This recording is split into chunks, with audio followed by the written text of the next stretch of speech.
nos compétiteurs. Le numéro 1, Amphitrite, un bateau de 1926. Les deux bateaux qui sont devant vous sont deux bateaux classés monuments historiques. Ces bateaux destinés, dédiés à l'ostréiculture étaient des bateaux qui permettaient d'accéder au parc, de charger, de décharger les huîtres. Et c'est la raison pour laquelle ils ont une physionomie très spécifique puisqu'ils sont très bas sur l'eau afin justement de pouvoir permettre facilement un accès, un déchargement et un chargement des huîtres depuis les parcs. Ça c'est un bateau très intéressant parce que c'est un bateau qui a une forme très spécifique. Vous voyez d'abord que sur les traces, c'est-à-dire sa partie avant, est inversée. C'est typique des bateaux des années 1900 et ce qui fait la beauté, la spécificité de ce bateau qui a une grande voile bleue, donc comme vous l'avez vu, c'est son arrière à voûte, un très bel arrière arrondi. C'est une gazelle des sables, c'est-à-dire c'est un bateau des sables de l'Olonne, un bateau de pêche. Petit bateau, super, animé avec les vernis, ça se fait pas tout seul, 6, 7, 8, 12 de vernis. Les avions parés au cas où, pas de moteur à bord, on marche à la voile et on nage. Voilà, vous avez un joli chassé croisé avec les saisie, vous voyez. Alors, comme ça a l'air très joli et pas dangereux du tout. Mais en réalité, on est dans une situation, voilà, les bateaux vont passer l'un à côté de l'autre, mais ça ne se fait pas tout seul et c'est beaucoup plus délicat. Surtout qu'il y a le problème de passer le bateau avec son bout dehors. Donc, je ne vous ai pas encore présenté, qui est en train de passer devant vous, Coppelia, le numéro 11.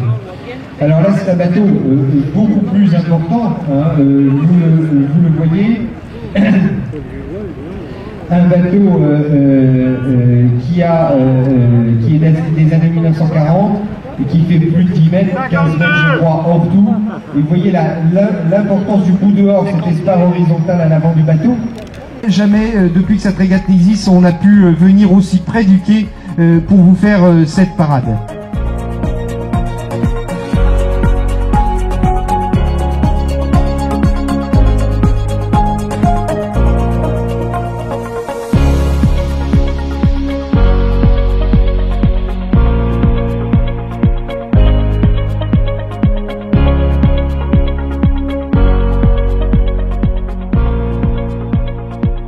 Sept, 8, 5, 4, 3, 2, 1.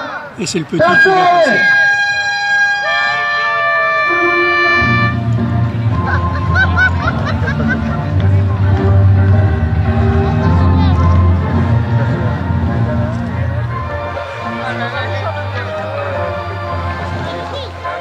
Voyez ces bateaux qui défilent devant vous, toute voile dessus.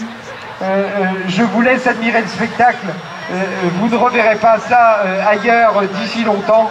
Vous avez des bateaux qui sont venus donc sur la gauche du plan d'eau, qui sont en train de tirer à bord. Il faut le manger ou qu'il nous mange. Sous-entendu, il faut le dépasser ou qu'il nous dépasse. Eh bien, cet esprit de compétition est toujours d'activité, d'actualité. Et vous voyez, regardez des bateaux qui tirent des bords au milieu des autres. Je pense que c'est tout à fait surprenant. Effectivement pas de vent tout à l'heure, et tout d'un coup le vent s'est levé. Vous voyez que les bateaux qui sont des petits bateaux font jeu égal avec de beaucoup plus grosses unités. C'est ça l'intérêt de ces régates, c'est que nous avons Frépa avec son phoque jaune très reconnaissable qui marche très bien. Un autre petit bateau breton à dizaine derrière.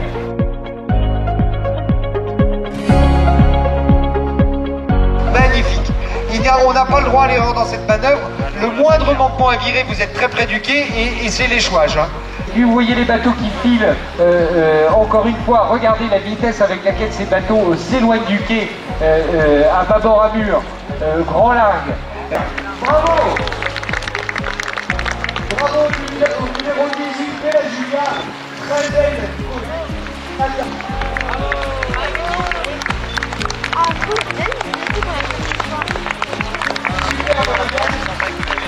Regardez ça. Super, regardez la puissance du bateau. Regardez, superbe, absolument magnifique. Je vous laisse les admirer. Moi, je fais une photo.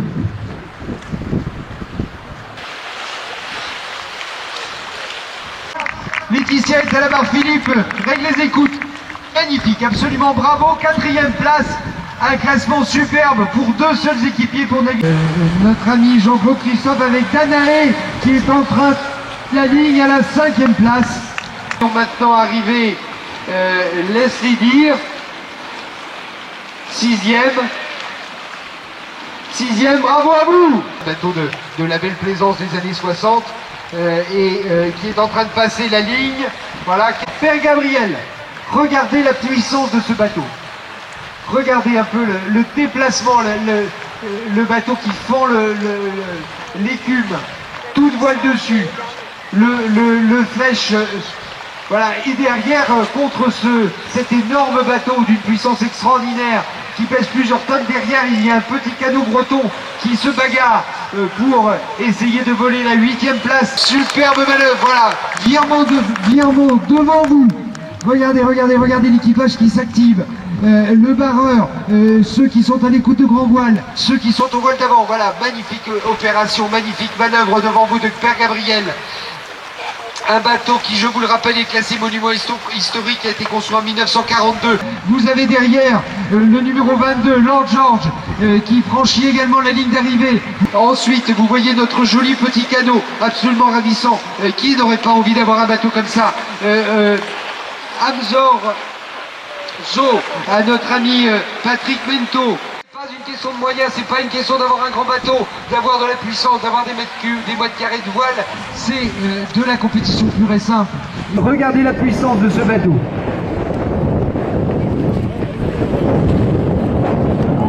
Voilà, et d'autres bateaux arrivent encore. J'espère que ce spectacle vous a comblé. Il n'est pas terminé, d'autres bateaux vont venir encore croiser. On a un temps absolument magnifique parce que le vent s'est levé exactement au bon moment. Je vous rappelle que vous assistez à la première manche des régates qui sont organisées par la commune de La Flotte-en-Ré. Il y a chaque année plus de spectateurs, mais aussi plus de bateaux. Et vous aurez l'occasion d'en découvrir de nouveaux. Vous avez vu la diversité, la richesse, la splendeur de cette flotte. Alors évidemment, ce ne sont pas des bateaux de 30 mètres, ce ne sont pas des bateaux qui ont coûté des millions, mais c'est le cœur de notre patrimoine. Toute voile dessus, foc, trinquette, flèche et grand voile. Et il va venir virer. Alors attention, on se prépare. L'équipage prépare les bouts pour passer, les écoutes pour passer d'abord le foc et la trinquette. Voilà, le bateau est en train de virer sur lui-même. Les voiles d'avant se déventent. Le bateau est face au vent et le risque c'est que le bateau reste face au vent et reparte sur le même mur. Mais comme vous le voyez, aucun problème. Le bateau repart sur d'abord à mur. C'est-à-dire que le vent vient du côté gauche et repart. Notre-Dame de la Clarté, toujours tout dessus, y compris le tape-cul. Regardez le caractère évolutif du bateau. Comptez les équipiers, il n'y en a pas un qui est là pour regarder les autres. Chacun travaille, chacun a sa mission, chacun s'occupe de son écoute, chacun gère sa voile. Et pour une voile, il y a 2 équipiers, l'un à tribord, l'autre à bâbord. Quand celui de bâbord, comme à l'instant, est en train de lâcher l'écoute, celui de tribord récupère l'écoute de l'autre côté. Voilà, Notre-Dame de la Clarté, nos amis du Château d'Oléron, vous pouvez les applaudir. Notre ami, donc c'est la première régate. Nous vous saluons, chers amis. Quelle magnifique première régate. Voilà, avec un temps parfait.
filet de sauvetage, qu'on sache nager, qu'on sache pas nager, on le met dès qu'il y a une possibilité de tomber à l'eau.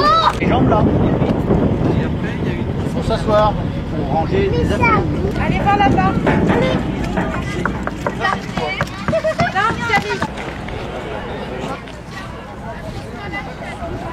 À l'origine, quand le bateau a été construit, il faisait vivre une famille élargie, c'est-à-dire un couple, ses enfants et les grands-parents, c'est-à-dire à peu près 8 personnes. Après, avec l'évolution, il faisait vivre un couple et les enfants. Et moi, quand je l'ai racheté, il faisait à peine vivre un couple, il fallait passer à une autre génération de bateaux, des bateaux d'échalon ostréicole. Et ces échalons ostréicoles sont des bateaux qui ont un très petit rondeau, là, effectivement, ils sont sur 30 cm de rondeau. Ces bateaux n'étaient plus du tout adaptés aux moyens modernes de pêche.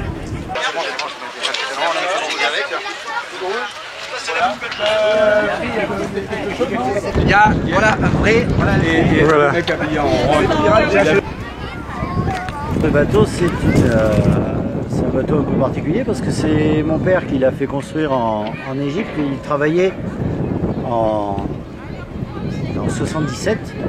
Les Égyptiens avaient réouvert le canal, il fallait recreuser le canal. Mon père travaillait au dragage, donc il avait un chantier de morceaux de canal à recreuser.